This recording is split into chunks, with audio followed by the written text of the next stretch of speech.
તો સુરતમાં તડકેશ્વર જેવી ઘટના સામે આવી છે। જણાવી દઉં કે તેવી ઘટના બનવાની રાહ જોવામાં આવી રહી છે કે કેમ નવી સિવિલ હોસ્પિટલ પાછળ પાણીની જર્જરિત ટાંકી જોખમી સાબિત થઈ શકે છે। આ ટાંકી ઉપયોગમાં નથી અને બંધ હાલતમાં છે। પાણીની ટાંકી જર્જરિત થઈ છે, જેની હાલત ખૂબ જ નબળી છે, છતાં ત્યાંથી પસાર થતા જવાબદાર અધિકારીઓ ક્યારે ખુલશે આંખ તે પ્રશ્નાર્થ છે। ગમે ત્યારે તૂટી પડે તો મોટી દુર્ઘટના સર્જી શકે તેવી સ્થિતિ ઊભી થાય છે। જો કોઈ ગંભીર બનાવ બને તો ત્યાંથી પસાર થતા લોકોને આનું ભોગ બનવું પડશે। તેનું જવાબદાર કોણ?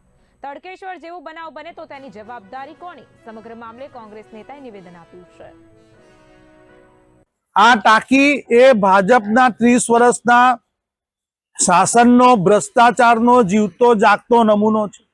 જે રીતે તડકેશ્વરની ટાંકી ટ્રિપલ એન્જિનની સરકારની એક જીવતો જાગતો નમૂનો લાઈવમાં પડી ગયો, એ રીતે જે રીતે ટ્રિપલ એન્જિન એટલે 20% સેન્ટ્રલ ગવર્મેન્ટના નેતા લે છે કમિશન, 20% રાજ્ય સરકારના નેતા લે છે કમિશન અને 20% સુરત મ્યુનિસિપલ શાસન લોકલ શાસનના નેતાઓ લે છે। એ શાસનો જ્યારે 60% કમિશન ખોરીને કોઈ ટાંકી બનાવતા હોય છે તો તેની પરિસ્થિતિ આ જ રહેવાની હોય છે। અને પાછળ ખૂબ મોટો રોડ છે, અહીં લોકોની હજારો લોકોની અવર જવર છે, આ જાનહાનિ થાય એવી મોટી પરિસ્થિતિ ઉત્પન્ન છે, એમને ખબર છે।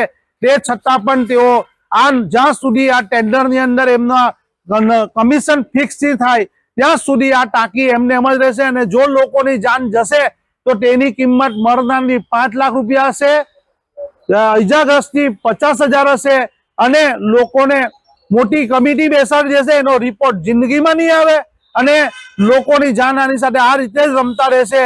અને ચૂંટણી આવશે હિન્દુ મુસલમાન કરી અને આ લોકો એમનો આ વિકાસનો નમૂનો લોકોને નજરાના રૂપે આપતા રહેશે। આ ભાજપનું શાસનનો જીવતો જાગતો ભ્રષ્ટાચારનો ખૂબ મોટો નમૂનો આપ સૌ જોઈ રહ્યા છો।